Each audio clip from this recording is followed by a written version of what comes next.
You cannot scale your roofing business rapidly to millions of dollars relying solely on word of mouth. Take it from me, I found this out the hard way. To grow a multi-million-dollar roofing business, you need to be able to generate leads on demand all year round. The question is, how do you do that? Hi, I'm Aaron Santos, the founder of RoofCoach, the company that turns roofers into confident and competent CEOs. Today, I'll share the 4-step system that I use to generate leads and grow from 0 to 2 million in my first year and beyond 8 figures in 10 years. And it all started with having a clear sales goal. Have you been reluctant to commit to an aggressive marketing campaign that could fuel the growth of your company? Chances are that if not, it could be that you didn't have a definitive sales goal. We hear from roofers all the time who are frustrated about being stuck in businesses that have plateaued. Fixing this typically starts with having a clear sales goal that you're trying to achieve. Starting with your sales goal is like setting your destination before taking a road trip. It informs every decision that you're going to make after that. In 2006, my partners and I left another company when we started our business. Like most roofing companies that start up, this wasn't a planned event. To our surprise, a bunch of employees wanted to leave with us. So after tallying up all the overhead of our team, our salaries, our net profit target, and our anticipated gross profit, the sales that we needed in order to make all this work came out to $2 million in our first year. At that time, $2 million was a lot in sales.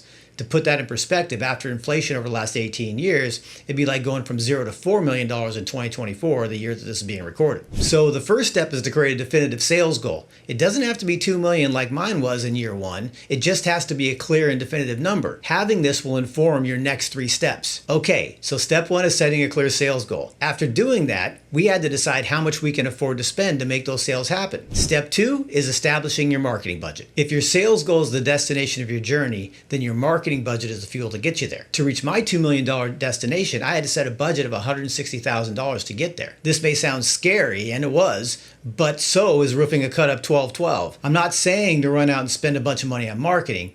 Just like developing the skill to roof a 12-12, you might start on smaller, more manageable projects and work your way up. In my case, I didn't have a choice. So even if you do start smaller, the steps that I'm going to show you today will still all apply. But if you do what I'm about to explain, you'll stay on budget and you'll see growth in your leads. You establish your marketing budget as a percentage of your sales that you can afford to invest. In our case, we budgeted 8%. So 2 million times 8% is $160,000. The way we came up with 8% is another lesson all unto itself, and it's way too long for this video.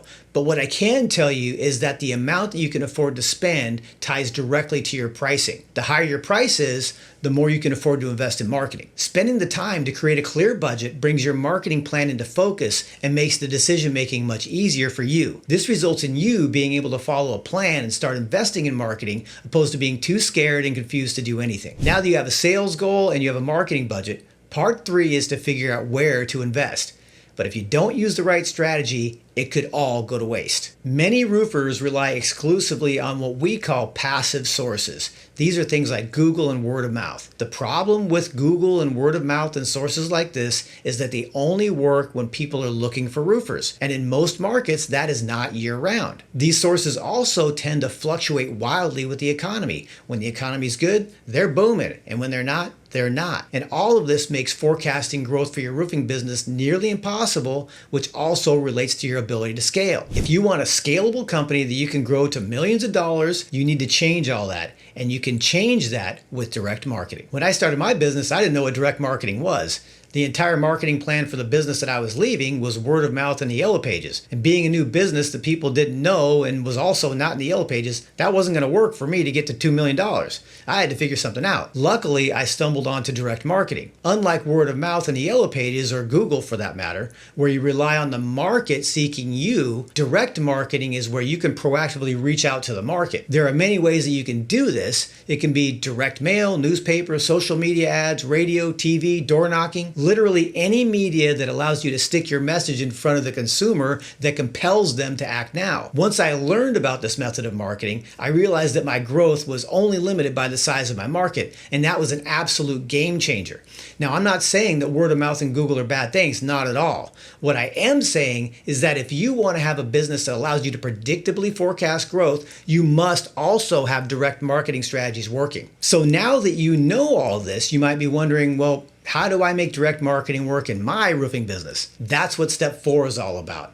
It's a method that you can use that we call the marketing triangle. Luckily for me, I was taught that marketing can be either an expense or an investment. So when I was investing in marketing, I was always looking for a positive return. Many contractors waste lots of money on marketing that doesn't work. This last tip is going to teach you the formula that I learned to make marketing efforts work better and give you the returns that you need. The system that I learned is called the 3M marketing model, but I like to call it the marketing triangle. It's made up by 3 areas of focus that work together to get the attention of your prospect and then spur them to act. They are media, market, and message. See, most roofers, they focus exclusively on the media, and I hear them say things like direct mail doesn't work, or I've tried the radio, it's a waste of money. And if that was true, no one would be using these forms of media. So it's got to be something else, right? The media is just the car that delivers the package. If it's carrying the package to an empty field with no people to deliver it to, it's not going to be very effective. Let me illustrate how all this works. All right, so let's take a look at how this works kind of in a real scenario, okay? So we'll start off with the triangle. And we've got our 3 kind of areas, right? We've got our media. We've got our market. And we've got our message. Okay, so where most contractors' entire marketing efforts start and stop is here at the media. Okay, and they say, you know, I'm gonna buy some Facebook, or I'm gonna buy some direct mail or radio or whatever else.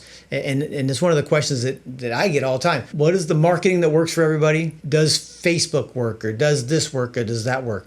And you know, we've already saw in the video, but the answer is all of them work, kinda. It's just their strategy. It's your strategy in using them.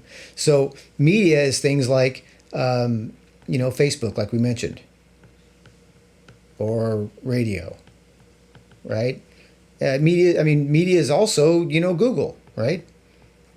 Anywhere that is going to be where the market is. What most contractors do is they go to the media, they give the media person a bunch of money, and they say, hey, I'm going to get some leads. And then a lot of times nothing happens. And that's because their strategy is false. Ideally, what we want to do is we want our media to deliver our message to our market. Okay, that's the idea. The media delivers our message to the market. So who's the market? The market is like, you know, homeowners with roof problems, right? We want to find the right homeowners that have the right kind of roof problems that we deal with. And for the most people that work with us, it's, you know, residential, retail type problems, repairs, replacements, things like that. The media's got to deliver that to our market. Now, the key, kind of the creative part in all of this is the message, okay? Is the message. Now, the first step you want to do when you're buying your media, because a lot of times people make mistakes by relying on Mr. or Mrs. Facebook or radio or Google to help them, or to do the creative part. And not everybody, you know, not all vendors are created equal in that department. What we really want to focus with those guys on, look, if they can help you with the creative, it's a bonus. But we really want to focus with the media folks is just get our message in front of our market, okay?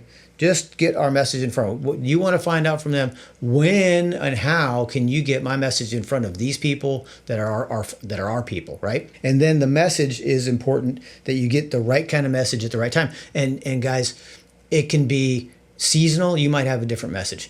If there's an event that happens, you might change up your message. You want to have your message be about what makes your company different and better. There's lots of different layers to the message. There's multiple videos that could be created on this. The point of all of this is, don't rely just on the media. If you do that, a lot of times you'll get burned, right? You'll have a bad experience. You'll say, oh man, this stuff doesn't work. And then you stop. And here's the implication of stopping and not figuring this out, is you can't scale. Right? You can't scale because you're relying at that point then on all those passive sources. You're relying on the web, and you're relying on word of mouth and all that stuff is great. We've already talked about that.